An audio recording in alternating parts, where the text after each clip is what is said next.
황궁의 여인들에게 아들은 곧 생명줄이자 권력입니다. 그런 의미에서 제비 이씨는 이미 승리자나 다름없었습니다. 그녀는 황제의 아들을 셋이나 낳았고 누구보다 든든한 미래를 보장받은 듯 했습니다. 하지만 그녀는 간과했습니다. 자신의 남편이 피도 눈물도 없는 냉혈한 옹정제라는 사실을 말입니다. 운명은 잔인했습니다. 그녀의 금지옥엽 같은 아이들은 병매에 시달려 하나둘 품을 떠났고 마지막 남은 유일한 희망, 셋째 아들 홍시마저 비정하게도 아버지 옹정제의 손에 의해 제거당했습니다. 저놈은 이제 내 자식이 아니다. 족보에서 파내라.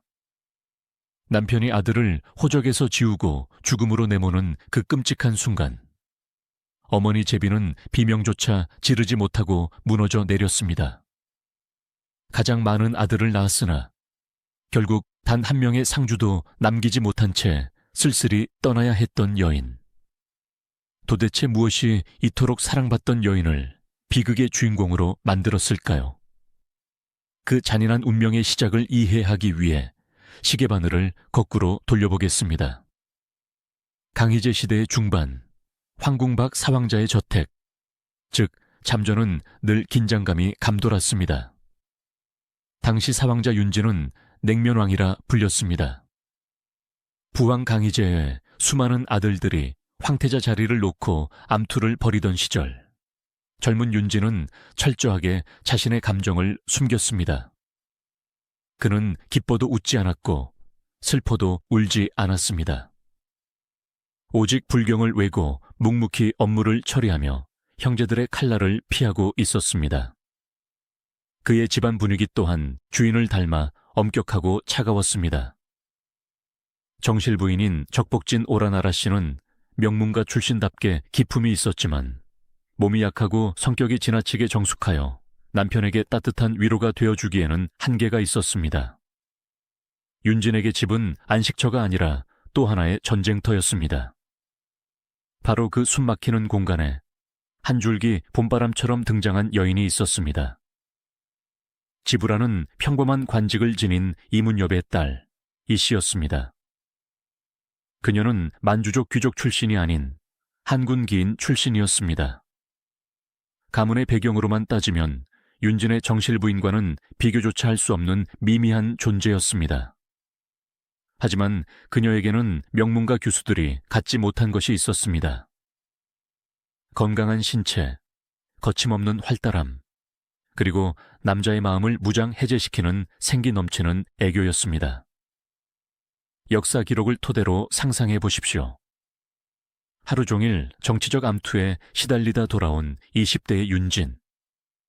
정실 부인 앞에서는 옷깃을 여미고 점잖은 이야기를 나누어야 했지만 이 씨의 방에 들어서면 달랐습니다. 그녀는 윤진의 굳은 어깨를 주무르며 제잘제잘 세상 이야기를 들려주었을 것입니다. 윤진이 찡그리면 애교 섞인 농담으로 그를 웃게 만들었을 것입니다. 왕야, 오늘 저작거리에서 재미있는 이야기를 들었습니다. 한번 들어보시겠습니까? 윤진에게 이 씨는 단순한 첩이 아니었습니다. 그녀는 그가 유일하게 가면을 벗고 숨을 쉴 수 있는 해방구였습니다. 옹정제의 기록에 따르면 그는 여색을 즐기는 편이 아니었으나 젊은 시절 유독 이 씨에게만은 빠져 지냈습니다.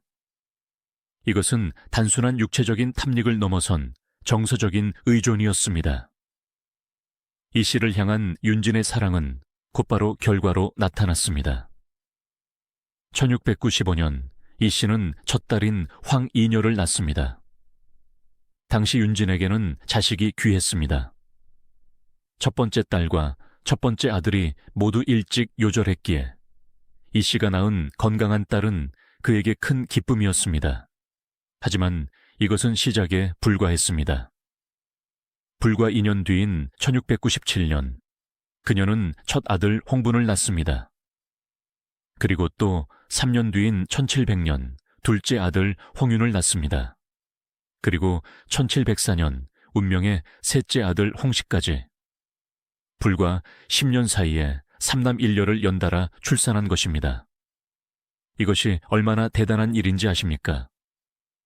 당시 윤진의 잠조에는 송씨, 경씨 등 다른 첩들도 있었습니다. 하지만 윤진은 10년 가까운 세월 동안 오직 이 씨의 처소만 찾았습니다. 정실 부인 오란아라 씨가 낳은 큰아들 홍위가 8살의 나이로 요절한 후 윤진의 슬픔을 달래주고 그 빈자리를 채워준 것도 바로 이 씨의 아이들이었습니다. 잠조 시절 그녀의 위상은 하늘을 찔렀습니다. 비록 신부는 측복진이었지만 실질적인 권력은 정실 부인 못지않았습니다. 정실 부인은 병약하여 늘 약탕기를 끼고 살았기에 집안의 재정을 관리하고 하인들을 통솔하고 연회를 주관하는 일은 활달하고 건강한 이 씨의 몫이었습니다. 그녀는 자신만만했습니다. 내가 낳은 아들들이 이 집안의 기둥이다. 왕야께서 가장 사랑하는 사람은 바로 나다. 그녀의 옷차림은 날로 화려해졌고 말투에는 힘이 실렸습니다. 하인들은 정실 부인의 처소보다 이 씨의 처소 앞에서 더 깊이 허리를 숙였을지도 모릅니다. 이 시기 이 씨는 인생의 정점에 서 있었습니다. 남편은 차기 황제로 유력시되는 강력한 황자였고 자신은 그 남자의 사랑을 독차지하고 있었으며 슬에는 든든한 아들이 셋이나 있었습니다. 누가 감히 그녀의 미래를 의심했겠습니까? 그녀는 당연히 훗날 황비가 되고 자신의 아들 중 하나가 황제가 되어 자신은 황태후가 될 것이라 믿어 의심치 않았습니다. 하지만 호사다마라 했던가요? 너무나 완벽해 보였던 그녀의 행복 속에 아주 작지만 치명적인 균열이 시작되고 있었습니다. 그것은 바로 그녀의 성격과 다가올 비극적인 운명의 서막이었습니다. 이 씨에게는 한 가지 치명적인 약점이 있었습니다. 바로 그녀의 출신 성분인 한군 기인이라는 콤플렉스와 그를 덮기 위한 오만함이었습니다. 그녀는 자신이 만주족 귀족 출신이 아니라는 점을 늘 의식했습니다. 그래서 더욱더 아들을 낳는 것에 집착했고 남편의 사랑을 확인받으려 했습니다. 그녀는 종종 경솔했습니다. 옹정제는 치밀하고 조심스러운 성격인 반면 이 씨는 감정적이고 직선적이었습니다. 젊은 시절에는 그것이 솔직함이라는 매력으로 다가왔지만 나이가 들고 옹정제의 지위가 높아질수록 그것은 경박함으로 비칠 위험이 있었습니다. 또한 그녀는 아이들에게 지나치게 집착했습니다. 그녀가 낳은 첫 아들 홍분이 1699년 불과 3살의 나이로 세상을 떠났을 때 그녀는 처음으로 무너져 내렸습니다. 내 아이가 왜 죽어야 해? 하늘이시여. 그녀의 통곡은 잠조를 뒤흔들었습니다. 첫 아들을 잃은 상실감은 남은 아이들에 대한 병적인 집착으로 이어졌습니다. 홍윤아, 홍시야, 너희들은 절대 형처럼 되어서는 안 된다. 너희들이 어미의 전부다. 그녀는 아이들을 온실 속의 화초처럼 키웠습니다. 혹여 바람이라도 불까? 혹여 밖에서 나쁜 것이라도 묻어올까 전전긍긍했습니다. 특히 셋째 아들 홍씨는 형들의 죽음을 지켜보며 자란 어머니의 과잉보호 속에서 세상 물정 모르는 응석바디로 자라나고 있었습니다. 그리고 또 하나, 그녀가 간과한 것이 있었습니다. 남자의 사랑은 영원하지 않다는 사실, 그리고 권력 앞에서는 사랑조차 도구가 될 수 있다는 냉혹한 진실을 말입니다.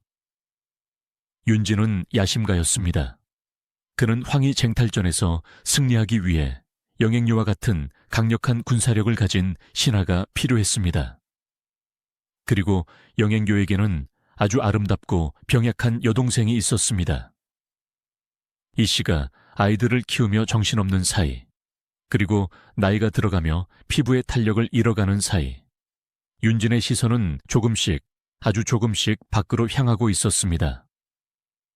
1710년대로 접어들며 윤진의 잠조에는 미묘한 변화의 바람이 불기 시작했습니다. 가장 큰 변화는 새로운 경쟁자의 등장이었습니다. 바로 영행요의 여동생 연 씨가 윤진의 측복진으로 들어온 것입니다. 드라마에서는 연 씨가 처음부터 오만방자한 인물로 그려지지만 실제 역사 속의 연 씨는 병약하고 가녀린 남자의 보호 본능을 자극하는 여인이었습니다. 당시 30대 중반을 넘어가던 이 씨는 풋풋하고 청초한 10대 연 씨를 보며 본능적인 위기감을 느꼈을 것입니다. 왕야께서 요즘 연 씨의 처소에 자주 가신다면서요. 이 씨는 시녀에게 짐짓 아무렇지 않은 듯 물었겠지만 그녀의 손은 찻잔을 꽉 쥐고 부들부들 떨렸을 것입니다. 윤진은 연 씨를 매우 아꼈습니다. 연 씨의 배경이 필요했기 때문이기도 했지만 그녀의 병약함이 윤진의 마음을 흔들었을 것입니다. 이 씨의 건강함과 씩씩함이 이제는 억셈으로 느껴지기 시작한 것일까요? 설상가상으로 그녀의 둘째 아들 홍윤마저 건강이 좋지 않았습니다. 이 씨는 매일 밤 불당에서 기도를 올렸습니다. 부처님, 제 남편의 마음을 되돌려 주시고 제 아이들을 지켜주소서. 하지만 하늘은 그녀의 기도를 들어주지 않을 준비를 하고 있었습니다. 이제 곧 옹정제가 황제에 즉위하는 1722년이 다가옵니다. 그날은 이 씨가 그토록 꿈꾸던 날이었지만 동시에 그녀의 비극이 본격적으로 막을 올리는 날이기도 했습니다. 황비라는 화려한 칭호 뒤에 숨겨진 차가운 현실, 그리고 늙어버린 조강지처가 겪어야 할 수모. 가장 높은 곳으로 올라가는 순간 가장 깊은 나락으로 떨어질 준비가 되어 있었던 그녀. 잠조 시절에 그 찬란했던 봄날은 이제 다시는 오지 않을 추억으로 남겨지게 됩니다. 여러분, 화무시비롱이라 했습니다. 열흘 붉은 꽃이 없다는 뜻이지요. 제비 씨의 꽃은 10년 넘게 붉게 피어 있었지만 이제 거센 비바람이 몰아치기 직전입니다. 과연 그녀는 옹정제의 즉위와 함께 닥쳐올 시련을 감당할 수 있을까요?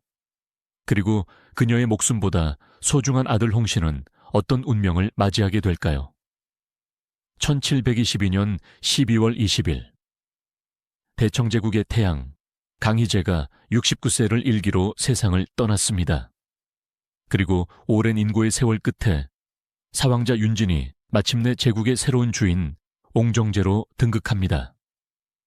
잠저에 머물던 여인들도 모두 자금성으로 거처를 옮겼습니다. 이 씨에게도 가슴 벅찬 순간이었을 것입니다. 젊은 시절부터 남편을 내주하며 수많은 정치적 위기를 함께 넘겨온 조강지처. 그녀는 자신이 황궁에 들어가면 당연히 그에 걸맞은 대우와 영광을 누릴 것이라 믿었습니다. 이제 고생 끝이다. 내 아들 홍씨는 황자가 되고 나는 황비가 되어 천하의 존경을 받으리라. 하지만 그녀는 몰랐습니다. 그 거대한 자금성의 붉은 담벼락이 그녀의 남은 생애를 가두는 차가운 감옥이 될 줄은. 그리고 그녀가 믿었던 사랑이라는 것이 권력의 정점에서는 얼마나 더덥고 가벼운 것인지를 말입니다. 옹정 원년 황실의 내명부 서열이 정리되었습니다. 가장 높은 곳에는 당연히 적복진이었던 오라나라 씨가 효경헌 황후로 책봉되어 국모의 자리에 올랐습니다. 여기까지는 이 씨도 예상했던 바였습니다. 문제는 그 다음이었습니다. 옹정제는 잠저 시절의 공로와 가문 배경을 따져 후궁들의 품계를 정했습니다. 여기서 이 씨에게 충격적인 결과가 발표됩니다. 가장 총애받는 후궁에게 주어지는 귀비의 자리는 이 씨가 아닌 젊은 연 씨에게 돌아갔습니다. 이 씨는 그보다 한 단계 낮은 제비에 책봉되었습니다. 이것이 무엇을 의미할까요? 이 씨는 연 씨보다 나이가 많았습니다. 옹정제를 모신 기간도 훨씬 길었습니다. 무엇보다 이 씨는 황제에게 아들 셋과 딸 하나를 낳아준 다산의 공신이었습니다. 반면 연 씨는 그때까지 아이를 많이 낳지도 키워내지도 못한 상태였습니다. 그럼에도 불구하고 옹정제는 영행요라는 막강한 군사적 배경을 가진 연씨, 그리고 젊고 아름다운 연씨를 이씨보다 윗자리에 앉힌 것입니다. 조회 때마다 이씨는 자신보다 한참 어린 연씨에게 고개를 숙여 예를 표해야 했습니다. 마마, 평안하십니까? 그녀의 입에서 나오는 그 존칭이 얼마나 썼을까요? 자존심 강하고 활달했던 이씨에게 이것은 단순한 서열의 문제가 아니라 자신의 지난 인생 전체가 부정당하는 모욕이나 다름없었습니다. 황궁의 시간은 여인에게 가혹하게 흘러갑니다. 옹정제 등극 당시 제비 씨의 나이는 47세. 당시 기준으로는 이미 노년으로 접어드는 나이였습니다. 피부는 탄력을 잃었고 눈갠 주름이 자글자글했습니다. 그녀의 트레이드마크였던 활달한 웃음소리는 이제 주책맞은 소음으로 치부되기 십상이었습니다. 반면 귀비연 씨는 20대의 꽃다운 나이였습니다. 그녀는 병약했습니다. 걸을 때마다 버드나무 가지처럼 하늘거렸고 툭하면 알아누웠습니다. 아이러니하게도 냉철한 옹정제는 그런 연 씨에게서 보호 본능을 느꼈습니다. 강인하고 드센 이 씨보다는 지적이고 가녀린 연 씨가 옹정제에 지친 심신을 달래주는 새로운 안식처가 된 것입니다. 기록에 따르면 옹정제는 업무가 끝나면 을의 연 귀비의 처소를 찾았습니다. 제비 씨는 밤마다 자신의 처소인 장충웅의 문을 열어두고 황제를 기다렸지만 황제의 가마는 야속하게도 그녀의 궁을 스쳐 지나가 연 귀비의 처소로 향했습니다. 황제 폐하께서 오늘도 익공웅으로 가셨다 합니다. 시녀의 조심스러운 보고에 이 씨는 묵묵히 촛불을 껐을 것입니다. 어둠 속에 홀로 앉은 그녀는 어떤 생각을 했을까요? 내가 늙어서인가? 내가 더 이상 아이를 낳을 수 없어서인가? 아니면 내 친정아버지가 영행요처럼 힘있는 장군이 아니라서인가? 열등감과 질투, 그리고 서러움. 이 독한 감정들이 47세의 이 씨를 안에서부터 갉아먹기 시작했습니다.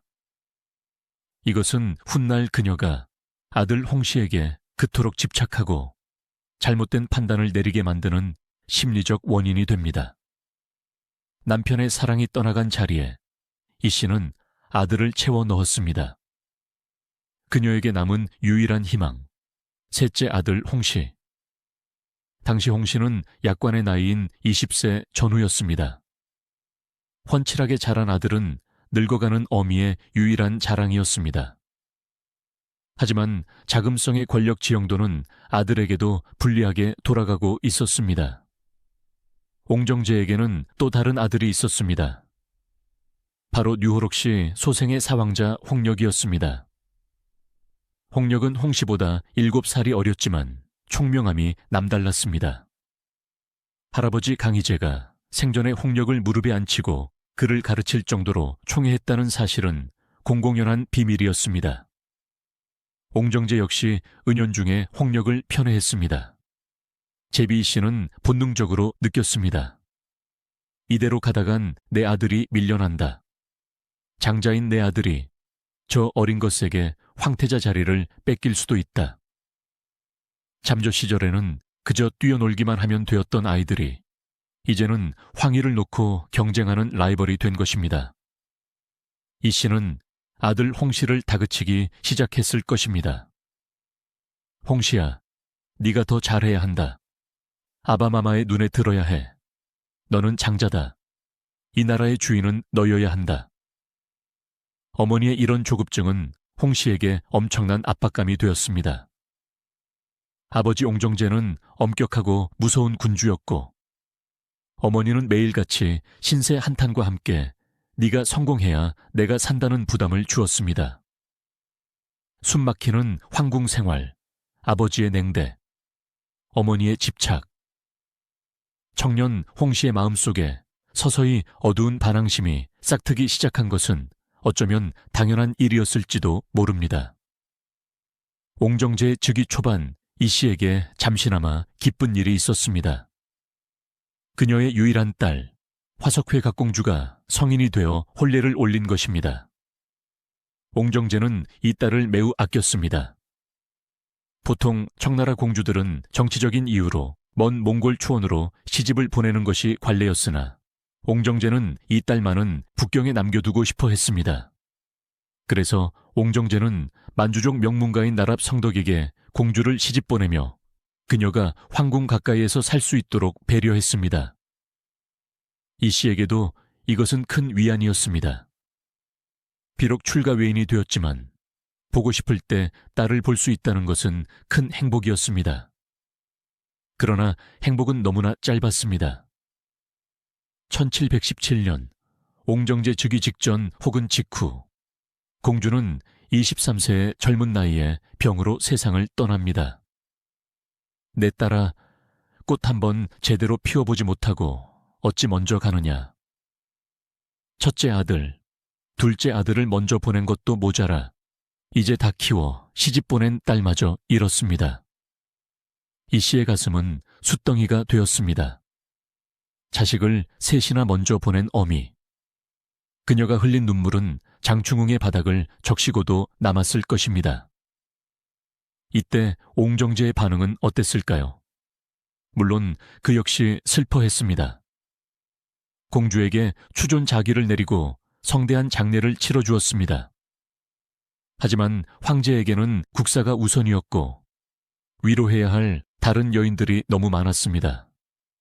슬픔을 오롯이 혼자 감당해야 했던 제비이 씨. 딸의 죽음은 그녀를 더욱 고립시켰고 남은 아들 홍씨에게 더욱 필사적으로 매달리게 만들었습니다.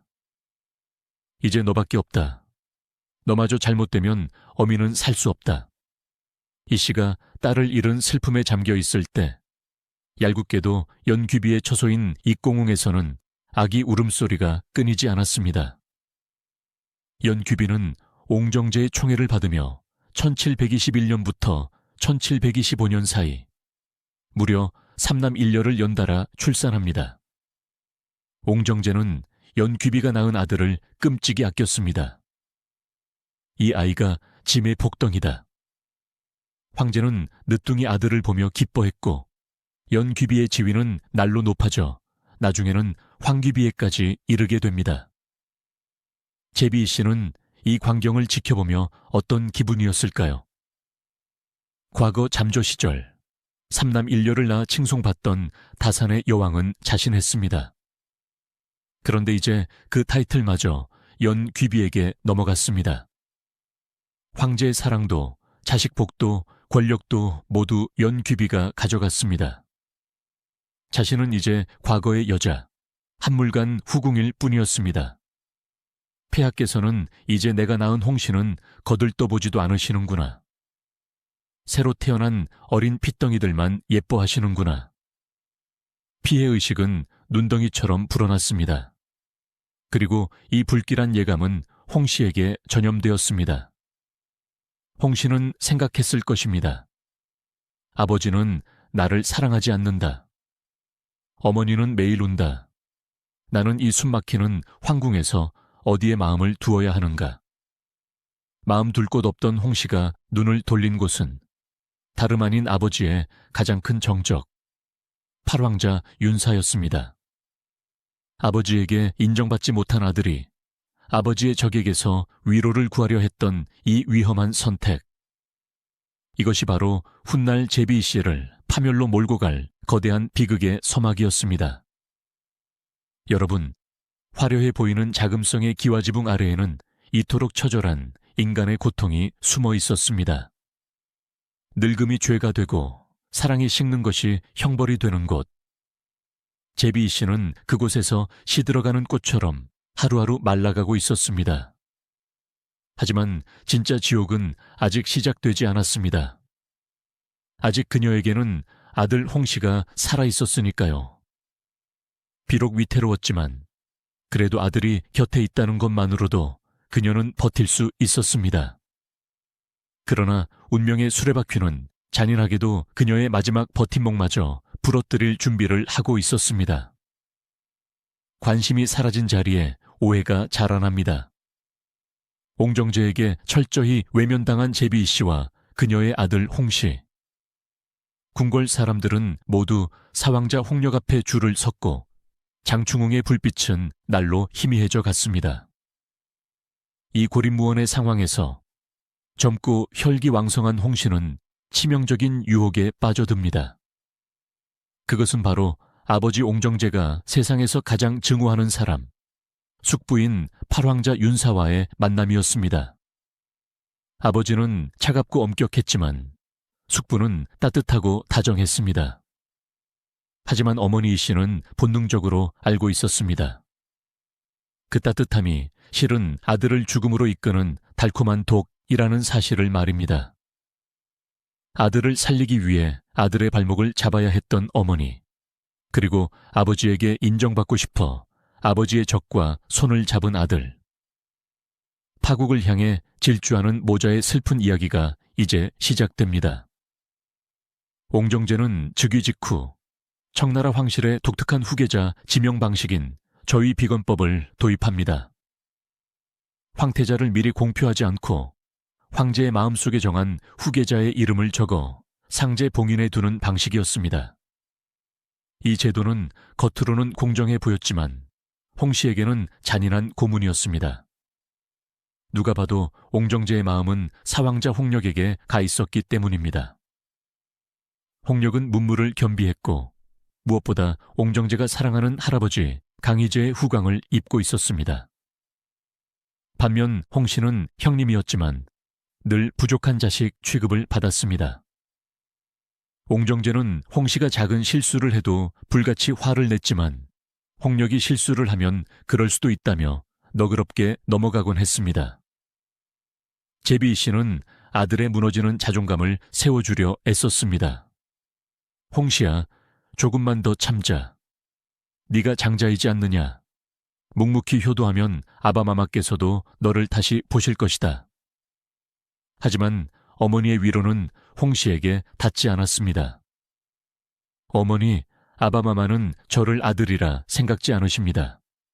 저는 그저 홍역을 돋보이게 하기 위한 들러리일 뿐입니다. 아들의 눈에는 이미 억울함과 분노가 가득 차 있었습니다. 이 씨는 가슴을 쳤습니다. 남편의 냉대가 결국 아들의 가슴에 칼을 심어놓은 것입니다. 마음 둘 곳 없던 홍씨에게 손을 내민 것은 바로 팔황자 윤사였습니다. 윤사는 옹정제와 황희를 놓고 가장 치열하게 다투었던 라이벌이자 팔야당의 수장이었습니다. 옹정제는 그를 겉으로는 우대하는 척했지만 속으로는 기회만 있으면 제거하려 벼르고 있었습니다. 그런데 홍씨가 윤사를 찾아가기 시작한 것입니다.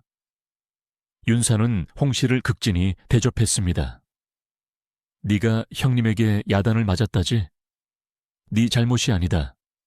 형님이 너무 깐깐하신 게지. 너는 훌륭한 황자다. 엄격한 아버지에게서 한 번도 들어보지 못한 칭찬과 위로. 홍씨는 윤색에서 아버지의 정을 느꼈습니다. 그는 윤사를 따르며 마음의 안식을 얻었습니다. 하지만 윤사의 속마음은 달랐을 것입니다. 옹정제에게 핍박받던 윤색에 옹정제의 아들 홍씨는 황제를 공격할 수 있는 최고의 무기였습니다. 황제의 친아들도 황제를 싫어하고 나를 따른다. 이것은 황제의 부덕함을 증명하는 것이다. 윤사는 홍씨를 이용해 자신의 정치적 입지를 다지려 했고 순진한 홍씨는 그것도 모른 채 적의 품으로 깊숙이 걸어 들어갔습니다. 이 사실을 알게 된 제비 씨는 기절초풍했습니다. 그녀는 잠조 시절부터 보아왔습니다. 남편 옹정제가 윤사를 얼마나 증오하는지, 그들의 권력 다툼이 얼마나 피비린내 나는지 누구보다 잘 알고 있었습니다. 홍씨야, 제발, 그 사람은 안 된다. 팔숙부와 가까이 지내면 너는 죽어. 아바마마께서 아시면 널 가만두지 않으실 거야. 이 씨는 아들의 바짓가랑이를 잡고 울며 말렸습니다. 그녀는 알고 있었습니다. 옹정제는 배신자를 절대 용서하지 않는다는 것을. 설령 그것이 친아들이라 할지라도 말입니다. 하지만 이미 마음이 떠난 아들은 어머니의 경고를 듣지 않았습니다. 어머니는 아무것도 모르십니다. 숙부님은 저를 이해해주는 유일한 분입니다. 아바마마보다 저를 더 아껴주신단 말입니다. 홍 씨는 어머니의 손을 뿌리치고 밖으로 나갔습니다. 덩그러니 남겨진 이 씨. 그녀는 촛불 아래서 덜덜 떨며 생각했습니다. 아, 끝이 보이는구나. 내 아들이 스스로 호랑이 아가리로 들어가는구나. 그녀가 할 수 있는 일이라곤 그저 밤새 불경을 외우며 아들의 안위를 비는 것뿐이었습니다. 비밀은 없는 법입니다. 옹정제의 정보망인 점착천은 홍 씨의 일거수일투족을 감시하고 있었습니다. 삼황자께서 최근 염친왕과 자주 회동하시며 시국에 대해 논했다 하옵니다. 보고를 받은 옹정제의 손에서 붓이 뚝 하고 부러졌습니다. 단순히 철없는 행동이라 치부하기에는 도를 넘었습니다. 옹정제에게 이것은 아들의 방황이 아니라 정치적 반역이었습니다. 내 아들이 나의 원수들과 결탁해 내 등 뒤에 칼을 꽂으려 하는구나. 이때부터 옹정제의 눈빛이 달라졌습니다. 과거에는 그저 못난 아들을 보는 눈빛이었다면 이제는 제거해야 할 정적을 보는 눈빛으로 변해갔습니다. 황궁의 공기가 얼어붙기 시작했습니다. 제비이 씨의 처소인 장충홍 주변에는 감시병들이 늘어났고 시녀들조차 숨소리를 죽였습니다. 1726년 옹정 4년 마침내 옹정제는 칼을 뽑아들었습니다. 8황자 윤사와 9황자 윤당 등 정적들을 숙청하기로 결심한 것입니다. 그는 윤사를 향해 맹렬한 비난을 쏟아부으며 그들의 자기를 박탈하고 죄를 묻기 시작했습니다. 이 결정적인 순간 홍 씨는 어떤 선택을 했을까요?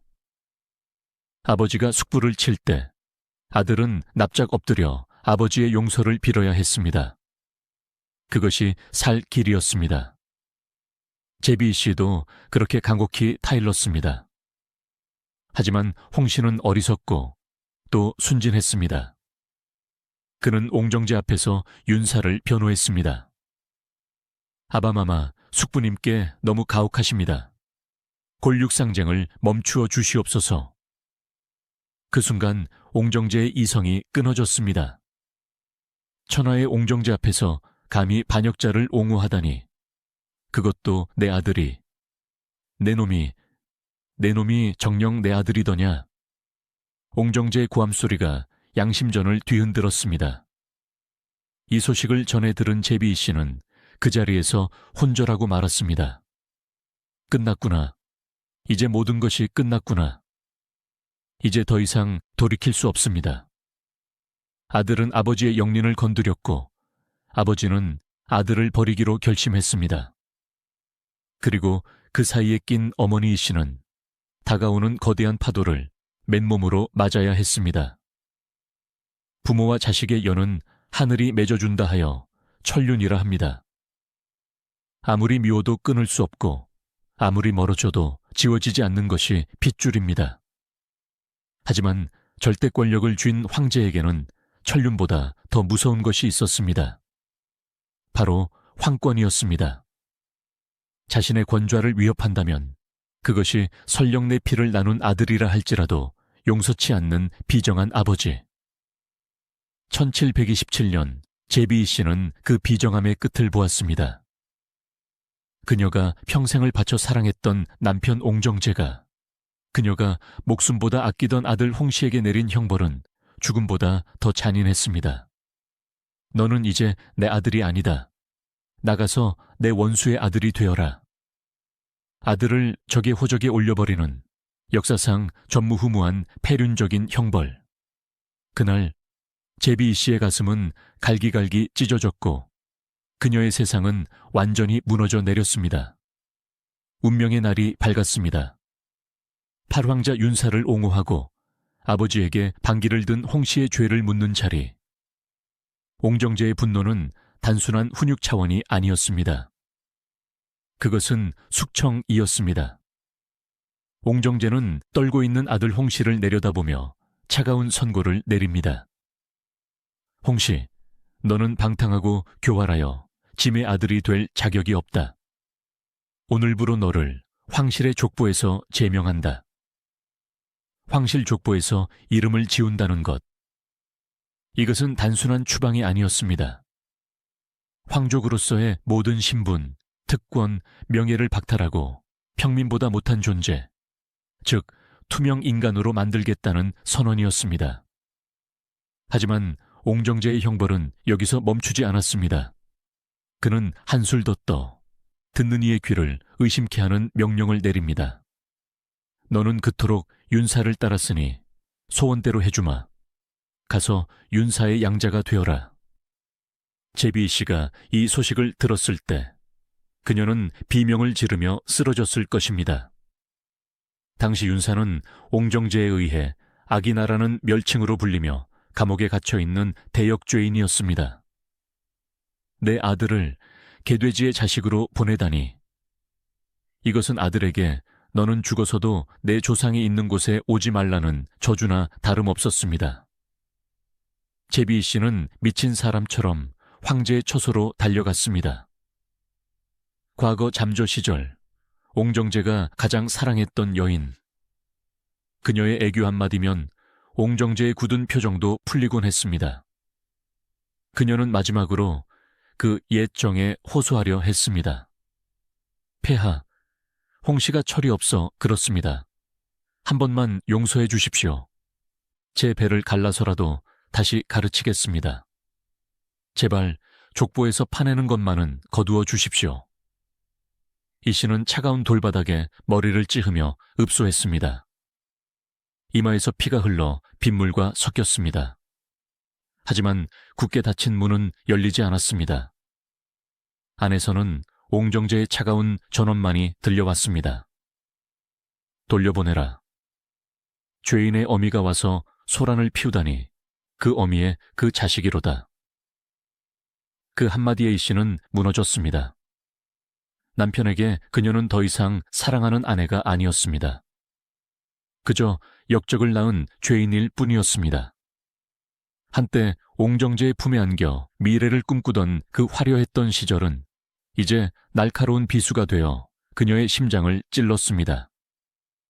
홍씨가 궁에서 쫓겨나던 날, 모자는 마지막으로 짧은 만남을 가졌을 것입니다. 화려한 황자의 의복을 벗고 죄인의 옷을 입은 아들. 24살의 건장한 청년이었던 홍씨는 하루아침에 늙어버린 듯 초췌해져 있었습니다. 어머니, 소자가 불효를 저질렀습니다. 홍씨는 어머니의 발 아래 엎드려 울었습니다. 이 씨는 아들의 얼굴을 어루만지며 피눈물을 흘렸습니다. 홍씨야, 가서 죽지 마라. 어떻게든 살아야 한다. 아바마마의 화가 풀리시면 다시 부르실 거야. 그때까지만 살아다오. 하지만 두 사람 모두 알고 있었습니다. 이것이 살아서 보는 마지막이라는 것을. 호위병들이 홍씨를 거칠게 끌고 갔습니다. 어머니, 어머니, 멀어지는 아들의 절규가 자금성의 높은 담벼락을 때렸습니다. 이 씨는 아들의 모습이 점이 되어 사라질 때까지 흙바닥에 주저앉아 가슴을 쥐어뜯었습니다. 홍씨가 쫓겨난 지 불과 몇 달 지나지 않아 비보가 날아들었습니다. 홍씨가 사망했다.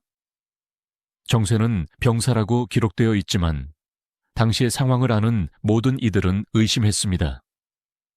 건장했던 24살 청년이 쫓겨나자마자 갑자기 병으로 죽었다.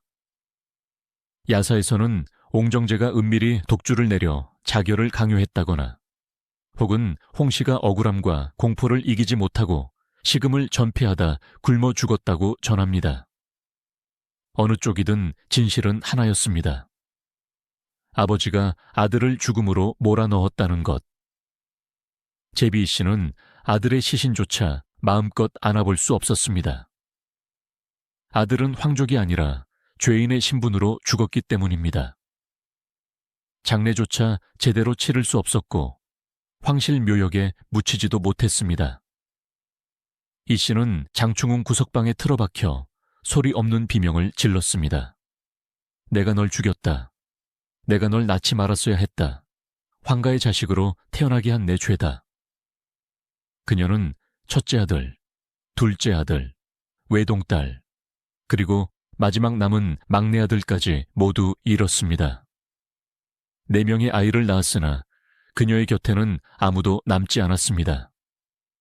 그녀의 자궁은 황실의 번영을 위해 쓰였으나 정작 그녀에게 남은 것은 텅 빈 방과 차가운 뼈가루뿐이었습니다. 아들이 죽은 후 제비 씨는 변했습니다.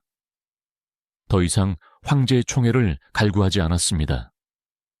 더 이상 질투하지도 화를 내지도 않았습니다. 그녀의 마음속에서 옹정제는 이미 남편이 아니라 자식을 죽인 원수였습니다.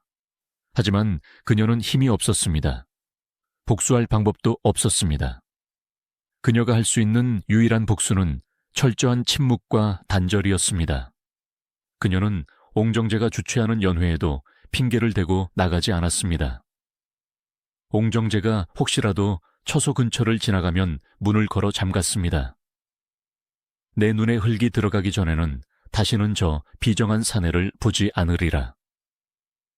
옹정제 역시 죄책감 때문인지 아니면 꼴보기 싫어서인지 이 씨를 찾지 않았습니다. 두 사람은 한 울타리 안에 살면서도 서로가 없는 사람처럼 취급하며 남은 세월을 보냈습니다. 잠저 시절 서로를 바라보며 웃던 그 다정했던 부부는 이제 서로의 가슴에 칼을 꽂은 채 등을 돌린 남보다 못한 사이가 되었습니다. 이것이 바로 권력이 만들어낸 비극의 민낯이었습니다. 제비 씨의 가장 큰 비극은 아들을 잃은 것만이 아니었습니다. 그 아들을 죽인 사람이 자신이 평생을 의지하고 사랑했던 남편이라는 사실. 그리고 그 남편을 미워하면서도 황비라는 신분 때문에 도망칠 수도 없이 그 공간에서 숨을 쉬고 살아야 한다는 사실이었습니다. 이제 그녀에게 남은 삶은 무엇일까요? 희망도 사랑도 미래도 없는 텅 빈 자금성에서 그녀는 어떻게 12년을 더 버텨냈을까요? 자식을 앞세운 부모는 죄인이라 했습니다. 하물며 그 자식이 아비의 눈밖에나 죽임을 당한 역적이라면 그 어미의 삶은 어떠하겠습니까? 1727년 마지막 아들 홍씨가 죽은 후 제비 씨의 시계는 멈췄습니다. 옹정제는 그녀를 죽이지 않았습니다. 냉궁으로 쫓아내지도 않았습니다. 그녀의 직위인 제비를 박탈하지도 않았습니다. 황제는 그저 그녀를 없는 사람 취급했습니다. 이것은 차라리 죽음보다 더 잔인한 형벌이었습니다. 화려한 자금성 한복판에 덩그러니 남겨진 채 과거의 영화와 자식들의 환영에 시달리며 하루하루 말라 죽어가게 만드는 것. 한때 옹정제의 총애를 독차지하며 아이들의 웃음소리로 가득했던 장충웅. 이제 그곳은 궁궐 내에서 불길한 곤으로 통했습니다. 저곳에 가면 재수가 없다. 아들 셋, 딸 하나가 모두 죽어나간 곳이다. 궁녀들과 환관들은 이 씨의 처소를 피했습니다. 다른 후궁들도 그녀를 찾지 않았습니다. 혹여나 죄인의 어미와 어울렸다가 까다로운 옹정제의 눈밖에 날까 두려웠기 때문입니다. 이 씨의 일상은 단조로움을 넘어 고통스러웠습니다. 아침에 눈을 뜨면 문안 인사를 받을 자식이 없었습니다. 밤이 되면 찾아올 남편이 없었습니다. 그녀가 할 수 있는 일이라곤 먼지 쌓인 아이들의 유품을 꺼내 닦고 또 닦는 것뿐이었습니다. 홍씨가 입던 옷, 공주가 쓰던 장신구. 내 새끼들, 밥은 먹고 다니느냐? 거기는 춥지 않느냐? 그녀는 허공에 대고 말을 걸기 시작했습니다. 시녀들은 그런 마마를 보며 공포와 연민을 동시에 느꼈을 것입니다. 그녀는 살아있었으나 이미 영혼은 자식들을 따라 저승을 헤매고 있었습니다. 이 씨를 더욱 비참하게 만든 것은 바로 눈앞에서 펼쳐지는 승자들의 잔치였습니다. 그녀의 아들 홍씨가 죽고 난 뒤 옹정제의 총애는 류호록 씨와 그녀의 아들 홍력에게 집중되었습니다. 홍력은 태양처럼 빛났습니다. 그는 영리했고 건강했으며 무엇보다 아버지 옹정제의 전폭적인 지지를 받고 있었습니다. 궁궐의 모든 권력과 아부는 홍력의 어머니인 류호록 씨에게 쏠렸습니다. 이 씨는 그 광경을 보며 어떤 생각을 했을까요? 내 아들 홍씨가 살아있었다면 저 자리는 내 아들의 것이었는데 홍씨가 조금만 더 영악했더라면 내가 조금만 더 지혜로웠더라면 홍력은 가끔 아주 가끔 예의상 이 씨에게 문안을 왔을지도 모릅니다. 제비마마 강령하신지요. 그 예의 바른 인사가 이 씨에게는 칼날처럼 느껴졌을 것입니다. 내 아들을 밀어내고 그 자리를 차지한 아이. 하지만 미워할 수도 없는 미래의 황제. 이 씨는 홍력 앞에서 억지로 입꼬리를 올리며 웃어야 했습니다. 사왕자님은 갈수록 아바마마를 닮아가시는군요. 속으로는 피눈물을 삼키며 건네는 덕담. 이것이 패배자가 감당해야 할 굴욕이었습니다. 이 시기 옹정제와 제비 이 씨의 관계는 기묘했습니다. 옹정제는 그녀를 폐위시키지는 않았지만 철저히 방치했습니다. 역사가들은 말합니다. 옹정제는 매우 꼼꼼하고 뒤끝이 긴 성격이었다고. 그는 이 씨를 볼 때마다 자신의 실패한 자식 농사가 떠올랐을 것입니다. 반역을 꾀한 아들 홍씨, 요절한 다른 자식들. 이 씨는 옹정제에게 있어 지우고 싶은 과거의 오점 그 자체였습니다. 그래서 그는 그녀에게 눈길조차 주지 않았습니다. 따뜻한 위로의 말 한마디, 아니면 차라리 시원한 욕설이라도 해주길 바랐을지 모릅니다. 무관심은 증오보다 더 차가웠습니다. 이 씨는 거울 속의 자신을 보며 물었을 것입니다. 영감, 당신은 나를 사랑하긴 했소. 잠조 시절 내 무릎을 베고 누워 당신이 했던 그 달콤한 맹세들은 다 무엇이었소? 대답 없는 메아리만 장충홍을 맴돌았습니다. 그녀의 한은 남편을 향한 원망을 넘어 자신의 어리석었던 과거에 대한 자책으로 이어졌습니다. 천하를 호령하던 그리고 제비 씨의 인생을 송두리째 흔들었던 남자 옹정제가 58세를 일기로 급사합니다. 궁궐은 발칵 뒤집혔고 모든 후궁들이 상복을 입고 통곡했습니다. 제비 씨도 상복을 입었습니다. 그리고 황제의 관 앞에 섰습니다. 그녀의 눈물은 다른 후궁들의 눈물과는 달랐을 것입니다. 그것은 지아비를 잃은 슬픔이기도 했지만 자식을 죽인 원수가 사라진 것에 대한 기묘한 해방감이기도 했습니다. 가셨습니까?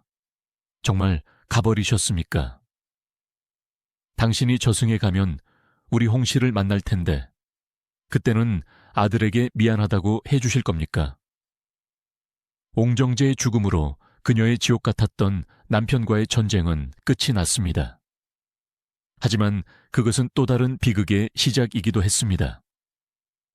이제 그녀를 보호해줄 최소한의 울타리마저 사라졌고 그녀는 아들의 라이벌이었던 홍력의 처분만 기다리는 신세가 되었기 때문입니다. 새로운 황제, 걸륭제가 등극했습니다. 걸륭제는 즉위 후 선왕의 후궁들을 예우하여 직위를 올려주었습니다. 제비 씨는 황고제비라는 존호를 받았습니다. 선왕의 제비라는 뜻입니다. 겉보기엔 평온한 노후가 보장된 듯 했습니다. 하지만 그것은 껍데기뿐인 영광이었습니다. 걸륭제는 자신의 생모인 류호록 씨를 성모 황태후로 모시며 극진히 효도했습니다. 황궁은 태후 류호록 씨의 천하가 되었습니다.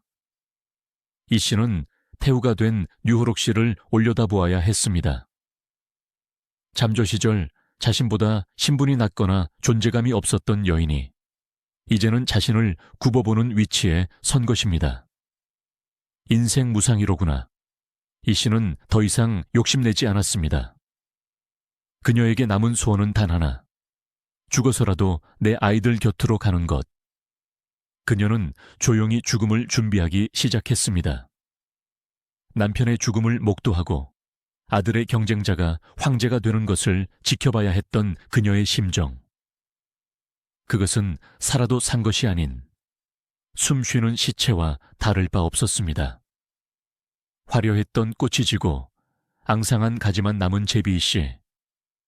그녀의 마지막 순간은 어땠을까요? 그리고 걸륭제는 아버지에게 버림받고 죽은 형, 홍씨의 명예를 회복시켜 주었을까요? 때로는 용서가 처벌보다 더 잔인할 때가 있습니다. 죽은 자는 말이 없고 산자의 슬픔은 되돌릴 수 없기 때문입니다. 옹정제가 세상을 떠나고 그의 아들 걸륭제가 즉위한 직후 황궁에는 놀라운 소식이 전해졌습니다. 새 황제 걸륭제가 아버지 옹정제가 그토록 미워하여 호적에서 파내버렸던 형님, 홍씨의 명예를 회복시켜 주겠다고 선언한 것입니다. 홍씨 형님은 젊고 어리석어 악당들에게 이용당했을 뿐이다. 이제 그를 다시 황실의 족보에 올리고 종실의 신분을 회복시킨다. 이 소식을 들은 홍씨의 어머니, 제비 씨의 심정은 어땠을까요? 죽은 아들이 다시 황자가 되었습니다. 개돼지의 자식이라는 오명을 벗고 다시 자랑스러운 애신강라 가문의 아들이 된 것입니다. 기뻤을까요? 아니면 가슴을 치며 통곡했을까요? 걸륭제 홍력은 영리한 군주였습니다. 그는 즉위하자마자 화합을 내세웠습니다. 아버지 옹정제가 너무나 많은 형제와 신하들을 숙청했기에 아들인 자신은 관용을 베풀어 민심을 얻고자 한 것입니다. 그 일환으로 홍씨의 죄를 사면했습니다. 걸륭제는 제비 씨를 찾아가 위로했습니다. 태비마마, 형님의 억울함을 제가 풀어드렸습니다. 이제 마음의 짐을 내려놓으십시오. 하지만 이 씨의 눈에 비친 걸륭제는 내 아들의 자리를 차지하고 앉은 승리자였습니다. 그녀는 떨리는 목소리로 답했습니다. 폐하에 성은이 망극하옵니다. 하오나 내 아들은 이미 흙이 되었습니다. 이 씨에게 걸륭제의 자비는 확인 사살과도 같았습니다. 네 아들은 죄가 없었다. 네 남편 옹정제가 너무 가혹했던 것이다. 이 사실이 공식화되는 순간 이 씨는 남편 옹정제에 대한 원망과 지켜주지 못한 아들에 대한 미안함으로 다시 한번 무너져 내렸습니다. 살아있을 때 용서해주지. 왜 이제야? 왜 죽고 나서야? 아들의 명예는 회복되었지만 이 씨의 삶은 달라질 것이 없었습니다. 그녀는 여전히 외로웠습니다. 걸륭제의 어머니인 성모왕 태후의 처소는 매일 문안 오는 황족들과 명부들로 문전성시를 이루었지만 제비 씨의 처소는 찬바람만 불었습니다. 그녀는 나이 들수록 건강이 급격히 나빠졌습니다. 기록에 따르면 그녀는 말년에 병치레가 잦았다고 합니다. 마음의 병이 몸의 병이 된 것입니다. 그녀는 밤마다 기침을 하며 피를 토했습니다. 보고 싶다. 홍분아, 홍윤아, 내 딸아, 그리고 홍시야. 그녀의 곁을 지키는 것은 몇몇 늙은 궁녀들 뿐이었습니다. 화무시비롱, 권불 10년, 잠조 시절, 그토록 당당하고 아름다웠던 이 씨의 모습은 온데간데 없고 그저 죽음을 기다리는 늙은 여인만이 남아있었습니다. 죽음이 가까워지면 미움도 희석된다고 합니다. 이 씨는 죽기 전 남편 옹정제를 용서했을까요? 어쩌면 그녀는 이해하려 노력했을지 모릅니다. 황제라는 자리의 무게를, 그리고 그 자리를 지키기 위해 아들마저 버려야 했던 비정한 사내의 고독을. 하지만 어미로서는 절대 용서할 수 없었을 것입니다. 임종 직전 그녀는 허공을 향해 손을 뻗었습니다. 그 손짓이 남편을 잡으려는 것이었는지 아니면 저승에서 마중 나온 아이들을 안으려는 것이었는지는 아무도 모릅니다. 다만 그녀의 마지막 표정은 긴 고통에서 해방되는 사람처럼 아주 편안해 보였다고 전해집니다. 1739년 봄, 제비이 씨는 파란만장했던 64년의 생애를 마감합니다. 그녀가 죽자 걸륭제는 3일 동안 조회를 정지하고 애도를 표했습니다. 그리고 친히 장례식에 참석하여 술을 올렸습니다.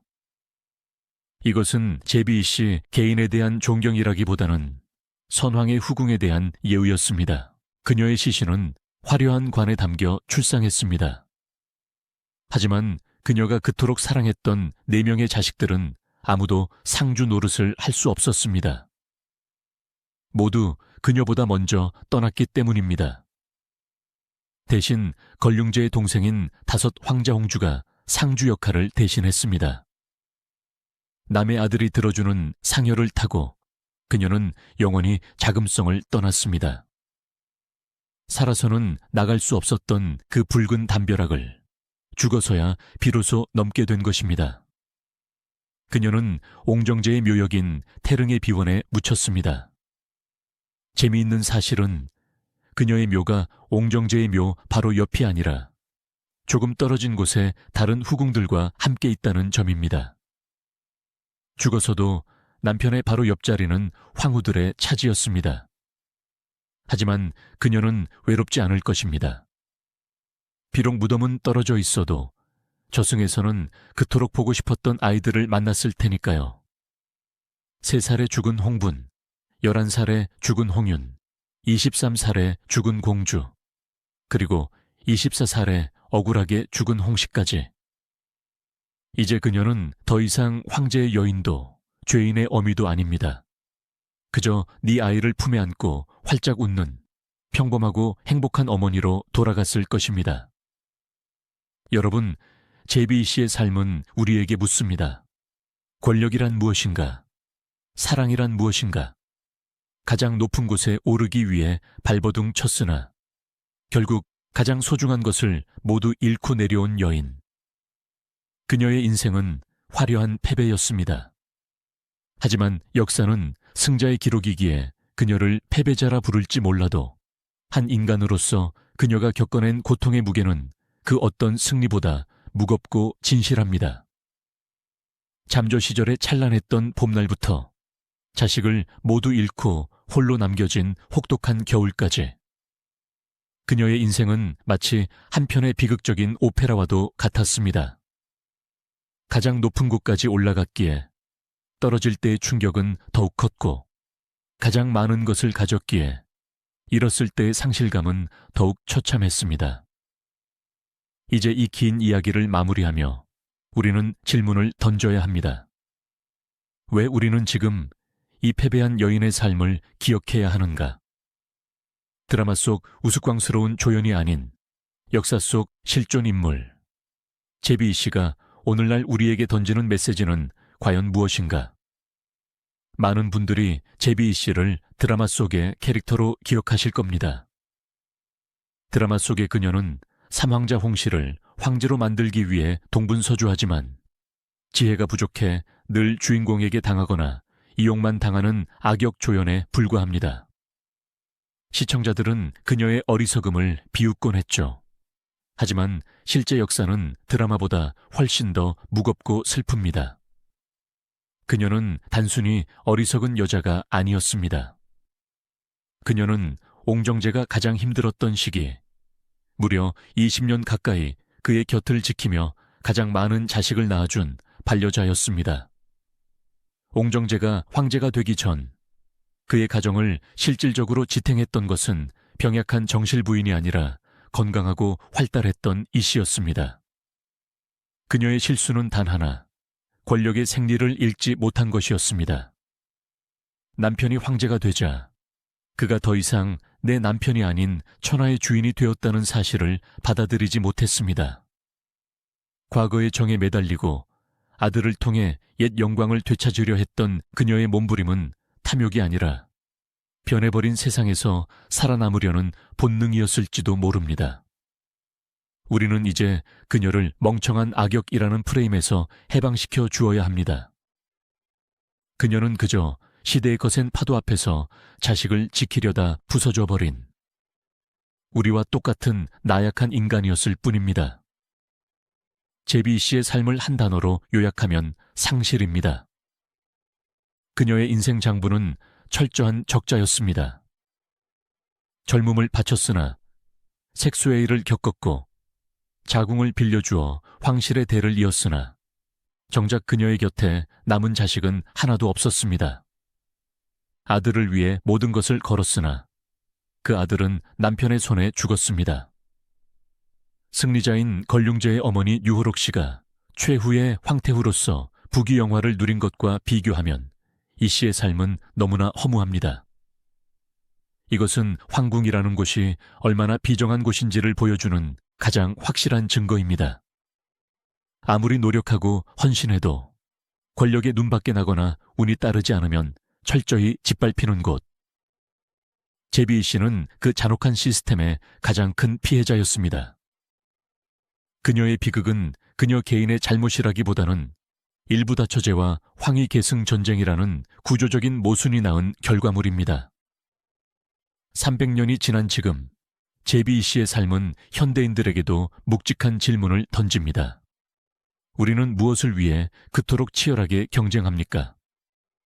더 높은 자리, 더 많은 부, 자식의 성공. 제비 씨 역시 그것을 쫓았습니다. 내 아들이 황제가 되어야 해. 내가 더 높은 자리에 올라야 해.